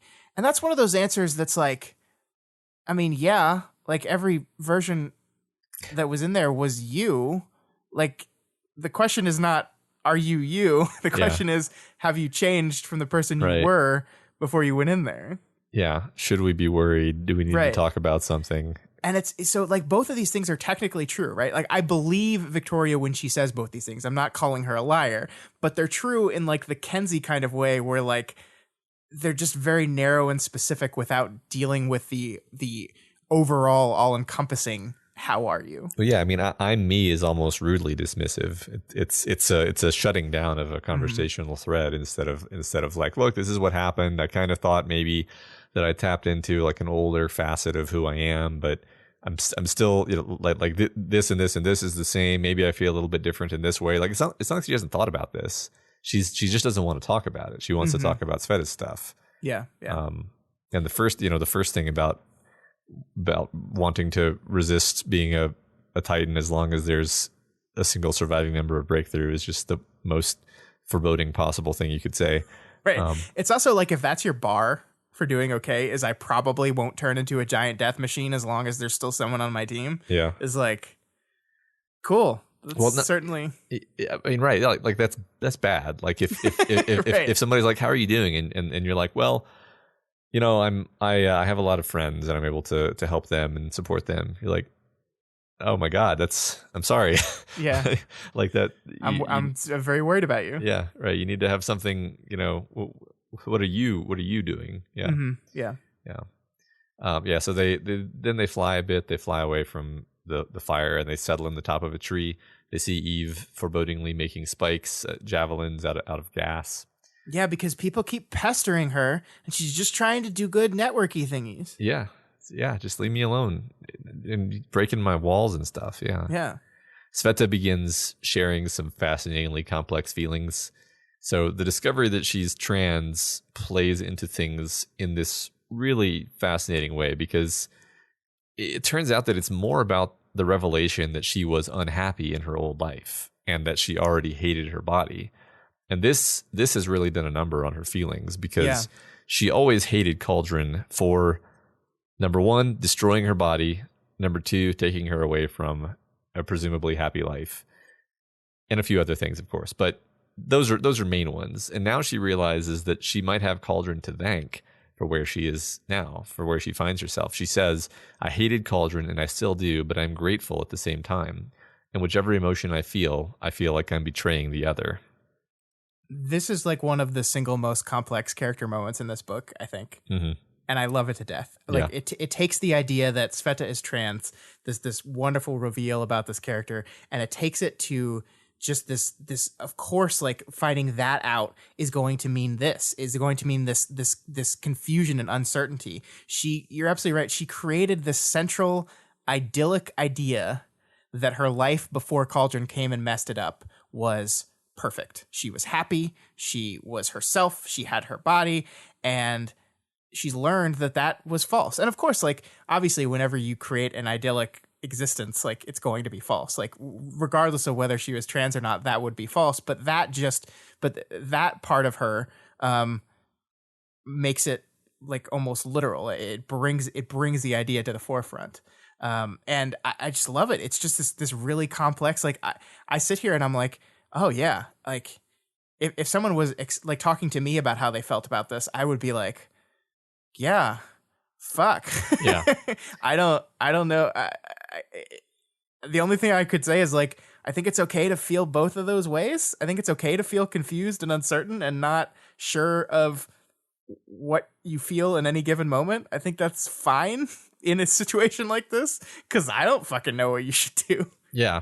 Right. I mean, I think that anytime you learn some new information that recontextualizes the basis for really strong feelings, it creates this kind of shock to your whole system, as you're like, well, I had this really solid narrative that I was using to kind of navigate my life by, and now that's all completely upside down. And that's just very disorienting and kind of upsetting for people. Like the way we live our lives, we create narratives, and Sveta's narrative has just been pretty much nuked. And you know, the fact that she's trans is at least the way she's telling it here, almost secondary to all this other stuff that she's figuring out about blame and guilt and where she belongs now, and this club of the K63s that she felt like she was part of, and now she doesn't know if she qualifies anymore and all that stuff. Yeah, it's a whole complicated mess of uncertainty and feelings. I love this line. Like, she's talking about, like, I kind of didn't realize that all I was inside my body, inside my head, in my identity, it was more demons. It's a powerful thing for her to say. And I love Victoria's response to this is, can you befriend your demons? I asked. Tame them. And that's such a Victoria thing to do, right? Because I mean, that's literally what Victoria has done, is taken her worst, her most confusing or worst parts of herself, or memories of some of the worst moments of her life and the worst realizations, and tamed them. Yeah. I mean, I feel, you know, this is awesome. I mean, one thing is, remember when she was going through with the procedure with Mr. Bao, we were basically like, look, this is great. I hope it turns out well for her. But I don't think it'll fix everything that she thinks it'll fix. Like she'll still have these feelings, these complex feelings of guilt and betrayal regarding the irregulars. So this has just kind of brought all of that to the forefront, I think, and made it clear that like you can't really, like, I mean, she says it explicitly here, like, you can't blame it all on the body. It's in your head. It's your identity. Yeah. So that's great. So in response to all this, Victoria says, I think it's okay to hate. Fuck them. Say it with me. I really like this, and it echoes some of the beats we've seen from Victoria earlier in the book, recognizing that hate is this necessary feeling and a powerful tool sometimes. I immediately was brought back to a moment where we talked about Victoria channeling her hate into a survival mechanism after being super burned back in the dream room, right? And I thought what you said about how she uses her hate in that moment was absolutely beautiful. And I think some of our listeners have echoed that same sentiment. And I think we're seeing Victoria present that idea, that thing she learned here to Sveta as well. And Sveta is this person that I think, you know, with some exceptions, spends a lot of her time. She's a type of person that wants people to like her, I think. Mm-hmm. Like even the irregulars that did this horrible thing and shunned her, like, she is most upset that they hate her. And so, like, this idea of, hey, maybe you should, like, be pissed off at some of these people is really, really powerful. Yeah, I mean, within this very conversation, it's pointed out that she always apologizes for everything, which is really one of those, like, people pleaser traits where it's like, it's like, you don't need to do that. And I mean, it kind of like it kind of hit me when she does start, going through the litany of, actually fuck them, especially when she gets to fuck them for killing my sister, because man, like Nayet was a hero. We loved her. They killed her with the bad vial. It sucks. Yeah, remember how much we talked her up as this like amazing natural hero, thinking we were talking about how fucking great Sveta is? Yeah. Well, Sveta's still fucking great, but so is this person. Yeah. This person, like, it didn't even occur to me until we read this part that was true, that this person she's like this natural hero, and look at that, it's just ingrained inside her. And it's like, no, that was someone else that didn't make it. Right. And that person has died. Cauldron killed her. Yeah. My favorite thought in this whole thing, though, is when she says "fuck Weld." I found this really satisfying because Weld did Sveta dirty, right? Like he hurt her, and even after the breakup, we've seen this optimist, people pleaser, apology prone Sveta like try really hard to he's paint still my over favorite the action. person. Yeah, right. yeah. Like that beat we've seen multiple times of he's still really cool. He's still my favorite person. I still love him. And look, sometimes anger is appropriate. And when a dude breaks your heart like Weld did, it's okay to get to a place where you get mad at him. Fuck Weld. Like, fuck him. Like, he hurt you. Yeah. You should be angry at him for doing that. I think just part of the like grieving process is you go through the period of fuck that person, and then and then a while later you're able to be like, there was blame on both sides, but you don't need to. You can be human first, right?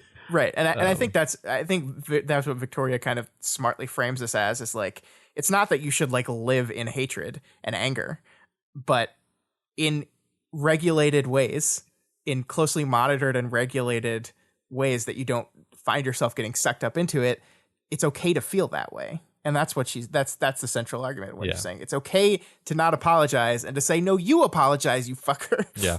Right. Yeah. And basically Vicky's validating all of her feelings here that she doesn't think that she should be feeling, because she thinks that she should just forgive everyone and be nice. And Vicky's like, no, fuck them. And all this to say is that as much as I think Victoria kind of fumbled the Tristan conversation, she's killing it here. Yeah. Like, she's, especially the moment we're about to get into, like, I think this is beautiful and effective and kind. I love her here. Yeah. So Vicky gives Sveta this very poignant and beautiful friend to friend talk about who Sveta is, about the identity that she can claim when she's in this uncertain place. And man, I'm just really glad nothing bad is going to happen to any of these characters. Nothing. Yeah. It's happily ever after. Yeah. I love the names she picks out to kind of name the facets of Sveta: mosaic, painter, justicar, caretaker. And this is, it's beautiful. It's this thing that Victoria's always done to herself, of course, of breaking herself into pieces. And Sveta responds, and what do I do with all these pieces of myself after I've broken apart the mirror and divided my personality out among the shards, so each one shows a different me? And then I read this sentence, and my brain blew apart all over the room that I was in, and it was hell to clean up. But anyway, I had never considered the shards as being, shards of something that was once whole and is now broken and alienated from itself and desperately wants to be whole again and doesn't actually know how to do that.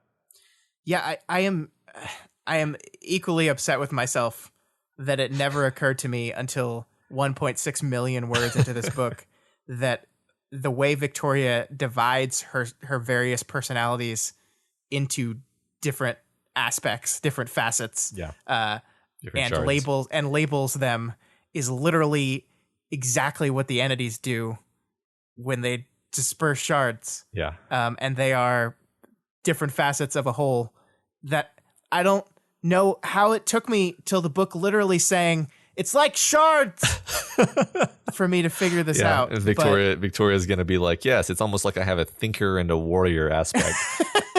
I almost feel like we sort of glancingly touched on this way earlier in the story, but it's become such a more rich metaphor now that it's like, okay, yes, it's I get it, yes. Yeah, I mean, even the names she gives them are like similar sounding kind of to the ones that Valkyrie told us were the names of the shards, right? Like Justicar, Wretch, Scholar, like these names of the facets of herself. It's right there. And like, I feel like I had the two puzzle pieces and they were just like right next to it. You just had to pivot one just a little bit. And then the book like grabbed the piece and put it in place for me. Cause it's like, Jesus, Scott, and just put it in place. I love it. Like it is beautiful. This central idea of like, she basically tells her like, you are Sveta and you are made up of all these things. And it ties back into what I think she was talking to Tattletale about, how you have to look at this holistically, right? Like you can't break down shard versus person, just like you can't really break down Justicar versus painter. It is definitely a facet of you, an individual facet of you, but they all add up. Like, I think, doesn't she say something to the effect of like, all these shards are part of your mirror and your mirror is not broken. It is still whole. You are Sveta and Sveta is all these different things. And yeah, it's perfect. It's perfect. I love it so much.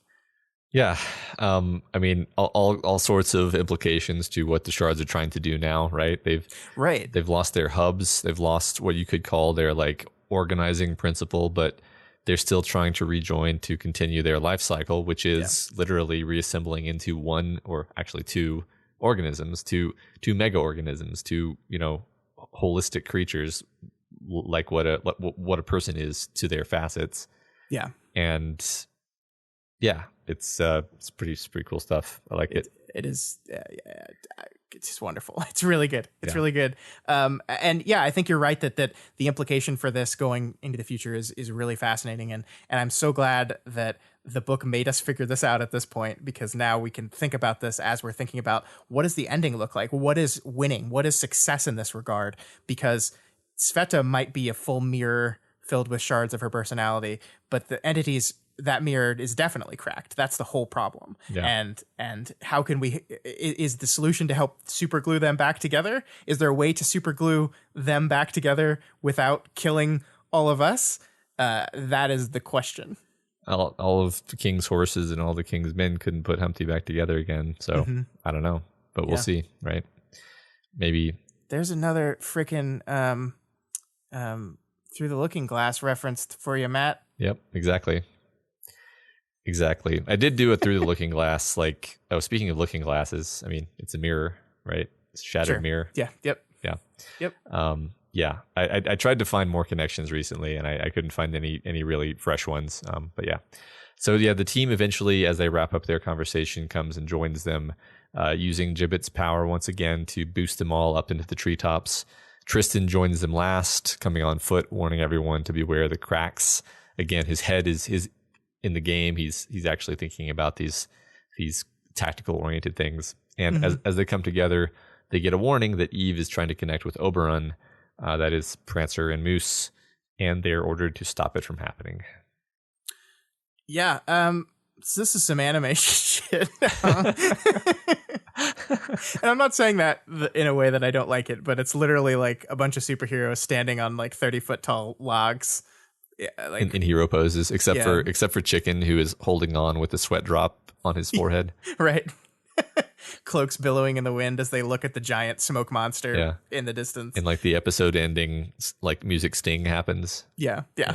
I do like, joking aside, I think this is really just this culminating moment of the end of the calm before the storm. I think it's really beautiful that like they're literally like hoisted up into the air, looking at what they're about to have to face, each on their own pillar, kind of, but presumably some are holding each other up at least. I think it's just this really powerful, fitting image, and I really like it. Yeah, it's beautiful, and that wraps it up. Yeah. So yeah, let's do that name game that you're talking about. Sure, let's talk about some Greek mythology. Not just Greek mythology, but some Greek mythology. Various mythologies. So Oberon, which is Moose and Prancer, is apparently a character in Shakespeare's Midsummer Night's Dream, king of the fairies and spouse to Titania. In the play, the two of them fight back and forth. Yeah, Titania falls in love with a donkey, I think it is, because of a love spell. It's been a while since I read Midsummer Night's Dream, but I loved the wordplay of like Oberon being a Titan to Titania. That's funny. I'm not. Besides, I guess the nature aspect of it, of the like fairy forest type of nature. I'm not sure where that one specifically came from, but I liked it. Yeah, it's a sort of fey creature. Yeah. Okay. Yeah. Sure. Yeah. Next up, we have Victor, who is the Nemean Titan, and of course, the most well-known mythological thing with the Nemean name is the Nemean lion, who is the lion that Hercules had to defeat as the first of his 12 labors. He had a completely invulnerable coat and super strong claws, and Herc choked it to death and then wore it as skin. And I guess this is because this Titan has like a golden mane, basically. Yeah, I think that makes sense to me. Yeah. Arachne. There is this fun, we haven't talked about it on the show, I think, but there's this fun 12 labors of Antares theory that's I've seen floating around, that like a lot of events in the story match one of Hercules' 12 labors. And it's an interesting theory, and I love that how this kind of winks at it a little bit. Yeah, there's definitely some lion connections between Victoria, or lion connections with Victoria. So yeah. I've seen bits and pieces of stuff that I thought I liked a bit. Not sure if I like see the totality of the theory or like what its implications are, but yeah, it's a fun little thing. Mm-hmm. Arachne, who is Hunter. Arachne was a very skilled weaver who challenged Athena to a weaving contest, won, and then got turned into a spider because that's how the gods roll. Yeah. How dare you beat me in a weaving contest? You have to be a spider now. Right. Just don't ever. Just if you're interacting with the gods, you've already lost. Yeah. I that story is really fun because like the things that each of them were weaving is very specific. Like Athena is weaving a 4-piece story about what happens to people when they think they're as good as the gods, and Arachne is weaving like a 3-piece story about like how shitty the gods are to humans. It's like just Greek mythology is so fun sometimes. Yeah, that's great. Next up, we have Scotty, who is Axehead. This is one I don't know a lot about because I don't know a lot of Norse mythology. So I had to look this up, and this is mostly just Wikipedia. Sometimes called the snowshoe goddess, but regardless is known for winter, hunting, and skiing. Okay. I don't know what that has to do with axe lady. Yeah, neither do I. I'm sure there's some there. Maybe we'll find out. And then finally, Ophion, Mr. Bao. Ophion was the only one of these titans besides Kronos to be named after an actual titan. Ophion, in fact, is one of the elder titans that ruled the world before being defeated and cast down by Kronos. We know very little about this guy, but one modern interpretation makes him a snake. Yeah. Sounds familiar. Ophion is a very like obscure but like powerful god in And the thing about Kronos, I realized this when I was pulling information about Kronos, because we don't know. So there's a Kronos and a Kronos, and those are two different people in the Greek pantheon. The way that Kronos is spelled in Parahumans is Kronos, which is the one that applies to Cronus, which is the Titan that was killed, or his son Zeus overthrew him, and that's how the Greek gods got in charge and defeated the Titans. But there's also the Kronos, like the god of time one, and I'm not sure which one it's supposed to refer to for our Dauntless Titan, but there's that. Yeah, I'm just gonna guess that it's the father Titan, the leader. Actually, apparently, I was mistaken. Kronos is the leader and the youngest of the first generation of Titans, who are the descendants of Uranus and Gaia. Mm-hmm. I forgot that Uranus was father of the Titans. I used to know. I when I was a kid, I used to really think Greek mythology was cool. Apparently, I've forgotten everything I ever knew, though. The problem with it is it sometimes contradicts itself, especially when you get like further and further back, where you start dealing with the like Ophion is like one of the OG, maybe helped create the world gods. So it's like it gets very confusing, and we don't have a lot of sources on a lot of this stuff. But yeah, I feel like the Titans are like the prequels and soft reboots of Greek mythology, where people like they kind of ran out of stories they could tell about the main cast, and they were like, all right, we've told too many stories about Zeus. All right, let's talk about the Titans tonight, and then they just make shit up. And remember it's the same the Titans. Stories. Yeah, remember the Titans. All right, the discussion question this week was favorite jerkbag Parahumans character. Delightful answers this week. Yeah, this was a fun question. Good job, Matt. And we got some fun answers. Let me just reiterate before we go into these answers. These are not the opinions of Matt and I. So don't yell at us. Don't yell at us for the ones that say Taylor. Yeah. So Dancing Anatolia says Chris is a wholly distilled Sylvester being the protagonist of Twig, with all the presumed sensitive facets buried deep inside. Whoa. Yeah, Chris is a perfect answer to this because like you kind of hate him, but also you really want to see more of him and you want him to redeem himself. So yeah. Man, you just making me want to read Twig. I mean, I hope so. Yes. Roundest Frog says side piece. She fucking sucks, but my God, is she fun. Like, I don't think we spent enough time on the fact that she like literally was around the campfire surrounded by children, like literally showing her ovaries to her boyfriend. Yeah. Pretty funny. Oh, yeah. Side piece. It's funny because she kind of sucked and then she was really mean to Victoria that one time and then she crossed the line into really sucking. So. True. And now she's here hanging out with everyone. Yeah, right. Sarah Penguin says Chastity, who comes off pretty poorly at first due to how she treats Rain, but eventually this is recontextualized as being a behavior stemming from her own desperation and trauma. Yeah, I think we kind of like Chastity now, but I think All the Heartbroken could be on this list somewhere. Right. Yeah. And I do like Chastity, and I distinctly remember like how afraid we were when Chastity was showing all this interest in Rain. I think we both did an Yeah. But yeah, I mean, she's a complex character, and it's not to say that things with Heartbroken could still go bad. That could always happen. But yeah, I like Chastity a lot. Yeah. Hobo Demon says Prancer. Prancer is a manipulator, and he only cares about the people in his immediate circle and disregards everyone else. What makes him a jerkbag in particular is that he's willing to sacrifice other people he doesn't know to preserve his partying lifestyle. Yeah. True. He's yet another guy who's fought on the side of the heroes, so he's earned a few points in our books, but he's not a great dude. Yeah, and now he's a giant man. Yep. Cal Subalu says probably Colin, whose whole thing is being a hero who's not always heroic. Even as he becomes a better person over the course of the story, he never quite stops being a jerk.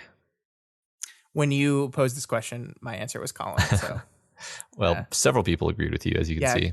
Coinetch also names Colin, noting that present-day Colin is very different from the way he was when we first met him. They also mention Kenzie. She's somebody who would probably be considered very toxic, especially when you consider how unrepentant constant violations of privacy boundaries, when she justifies it with, "Oh, that's just how I am." Yeah. They said it, not us. Yeah. No, but yeah. I mean, Kenzie the jerkbag. Kenzie the jerk. Yeah, you didn't hear it from us. Grekel Prime.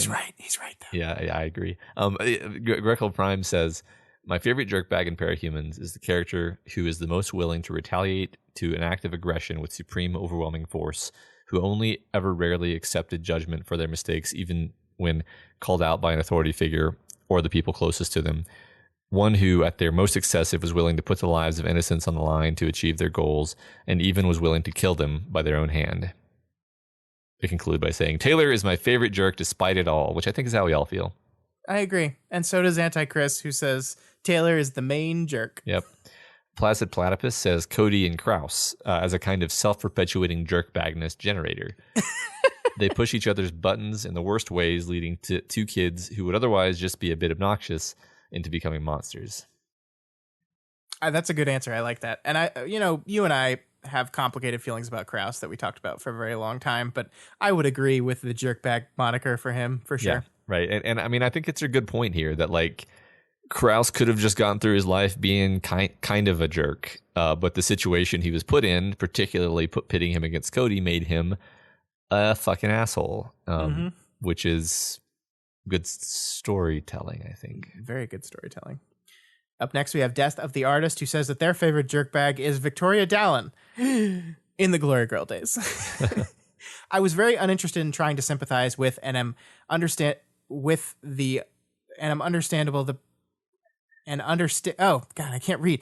I was very uninterested in trying to sympathize with and understand the pretty blonde privileged superhero that was so blasé with her powers that she maimed people on a semi-regular basis for seemingly no reason. They also called out Miss Militia as a fence sitter of the highest order and enumerate some instances where she seemingly fails to throw her weight around to rectify the problems in the PRT, instead choosing to apologize for those problems while doing nothing about them. Yeah, very strong anti-Miss Militia sentiments from the last section. Yeah, I know. I'm a bit surprised. I thought she was one of those fixtures of the fandom where she's the best. Apparently not. Apparently we're wrong.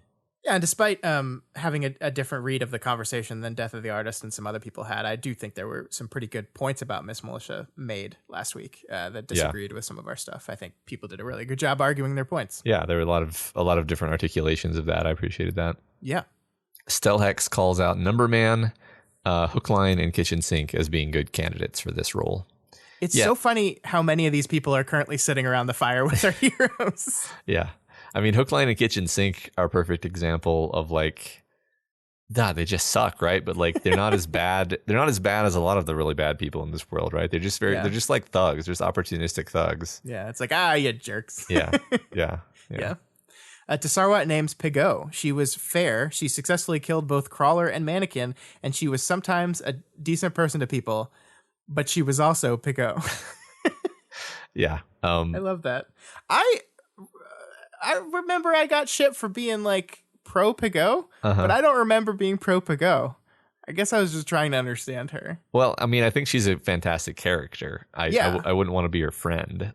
She's a total jerkbag. and she's a badass too. But I think part of it is that she's just so mean to everyone who we like that it's hard to like her. True. Yeah. But she's a badass. She is. Awesome Toast says, you gotta at least hand it to Cherish for having the gall to try to take over the Nine. Her conversation with Regent also humanizes her a lot, but she's also terrible. Yeah, she's super terrible, but yeah, the story does humanize her, and overall, she ends up being kind of a favorite character just due to how kind of over the top she is as a character. Yeah, and she's still presumably alive, the bottom of the bay, hanging out in Earth Bet. Yep. Hello. Yeah. What's going on up there? Wolf Tamer 9 names Trickster, a character who first comes off as a fairly typical wisecracking, smug character with moments of occasional rudeness, who gradually shows himself to be a manipulative, aggressive asshole. Oh, Kraus. Yeah, right. I mean, I think Trickster Kraus really is the perfect answer to this question, because it's you kind of love to hate him. Yeah. Yeah. Lost Man 138 says Amy, saying she's evil in a person way rather than an exaggerated fictional seeming way. They say while very strong powers wise, Amy lacks charisma, creativity, and or strength of will. This is what makes her fascinating as an antagonist. I thought that was just a really good remark. I mean, normally a big bad, a big antagonist is going to be charismatic, creative, and strong and willful, and it's no, that's not her at all. That's not the direction we're going with this. Yeah. Yeah. Where were we? Sandwich says first say. Yeah. Was considering an action that would have killed thousands in order to kill Behemoth, making her very similar to the kind of cold utilitarian that we all love. Making him, right? Yeah, I don't know why I said that. Yeah, making him very similar to... That's Matt's fault, not Sandwich's fault. Yeah. Basically saying Fierce Say is this kind of cold-hearted, rational utilitarian, just a lot like Taylor. I mean, that's why they were kind of put in that scene together. He was just trying to do a spirit bomb. Yeah. Yeah, that's right, everyone. I watched an anime. They'll never stop, Scott. Watson gives Lord of Loss, a guy with a very distorted perspective who isn't really trying to hurt anybody in particular. It's just that his worldview is really messed up. I mean, yeah, I think their answer was actually a bit more articulated than what I summarized here. But Lord of Loss being a jerk but not a horrible monster, I think qualifies definitely. Yeah. I liked him as a character. Yeah. Finally, we have DataSnake69 who says Shortcut is an example of a character I like reading about because they're such a dickhead. And Lisa is a character I like even though they can be a real jerk sometimes. Shortcut's weird grudge against Victoria comes off as comedic, and he's fun to laugh at. Lisa can be spectacularly unpleasant when she's in a bad mood, but she also reaches out to isolated and hurt young people. She's the jerk with a heart of gold. I like that answer a whole lot. Yeah, I like that they kind of gave a little bit of a breakdown of the kinds of jerk characters that we like in fiction, and there really are too. They're the ones you love to hate, and then there are the ones who, well, yeah, like Lisa, who you just love, but she's a jerk. Yep. All right, next week's discussion question. So I noticed Wildbow has this question that he has asked in a few different contexts, and it is basically of the form, who's your favorite character who you would predict would be in very few other people's top 10? Yeah, favorite Parahumans character. Yeah, right? Usually, I mean, I've seen him ask this about other things, but I want to ask this to you fine people about Parahumans characters. Yeah, and I think this is a perfect week for it because we have this huge. I haven't counted how many people are around this fire, but there's a lot. So we have this big list of characters around this fire. I would guess a lot of people's favorite character that would not appear in the top 10 would be people around this fire. Mm-hmm. Yeah. I look forward to seeing everybody's answers. This is kind of a type of question that I like, where people just get to kind of gush about something they love. Yeah, and it's something they love that is not a character that people talk about as much. Yeah. Exactly.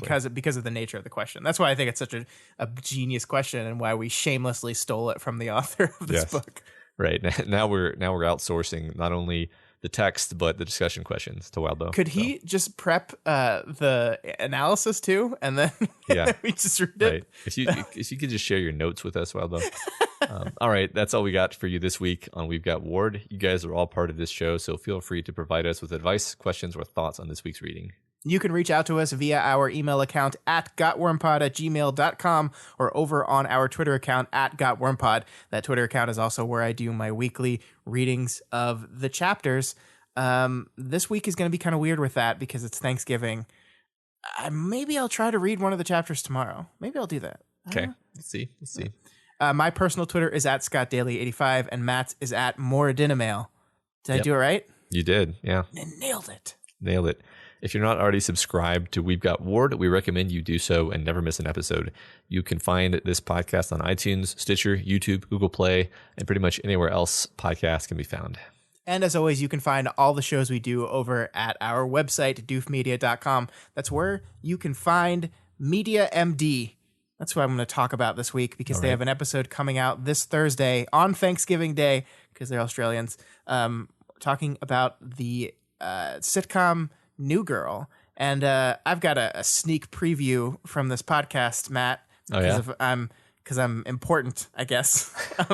There was a mixed reaction amongst our Australian friends to this show. So if you've ever seen New Girl or just want to listen to some people talk about it on a show that is much shorter than ours, I don't know how they do it, check out Media MD. You can see all their past episodes on our website and our YouTube page. Yeah, mixed reactions are very dramatic. They are. So it's bound to be a dramatic podcast. Indeed. Also, the Do the Right Thing words for this coming week are hellish, numerous, dim, dashing. You know what to do, folks. Get over there. I'm gonna be a big old hypocrite because I've never done the right thing. But have you done the right thing? And if the answer is no, why not? I've done it every week since I became aware of its existence. Well, good for you. Good for you. Thank you for your earnest compliment there. I'm going to give you a pat on the shoulder armor like Victoria does. Yeah, and I don't feel it at all and feel even worse now. Yeah. If you want to support any of these shows, consider donating to our Patreon at patreon.com/doofmedia. You can donate $1 a month or whatever else you can afford. Supporting us on Patreon gives you tons of great bonuses like voting in our quarterly fan art costume contests, hangout sessions, access to live streams of our recording sessions, and the excellent Discord chat. We also have some bonus content we're trying to release every month. Some just random stuff, random bonus stuff that we're doing. Sometimes it's writing. Sometimes it's Elliot playing Alien Isolation in his VR headset. Just random stuff. So tons of cool stuff you can get. If people missed it, we did the Chuck Tingle RPG last month. So that was a thing. Yeah, and we haven't announced what we're doing in December yet, but it's going to be very fun. Good. And as always, of course, go over to patreon.com/wildbow and donate to him as well. It is his world. We are just playing in it. It is his world, his discussion questions. Yeah. It's his world for a while longer until it just looks like a black void. And then I guess it's something else. This week, special thanks to new patrons, Bidoof AC and Doof Dancer Niels F. We really appreciate y'all. Yeah, thank you so much, guys. It's Thanksgiving this week here in the U.S., and we are thankful for each and every one of you guys. So thank you, AC, thank you, Niels, and thank you everyone else who supports us financially, but also the people that just support us spiritually, eerily, orally. Yeah. Those of you that cannot afford to donate right now, that is, of course, absolutely okay. Those of you that help us out by downloading, by sharing, by leaving us rating and reviews, by doing all of those things at the same time while spinning in a circle and rubbing your tummy and patting your head. Thank you. Thank you. Why did they make the word for hearing and the word for seeing sound almost the same? Orally and orally. What idiots. Anyway, that's all we have for you this week. Next week, we continue to suffer from Arc 18 radiation.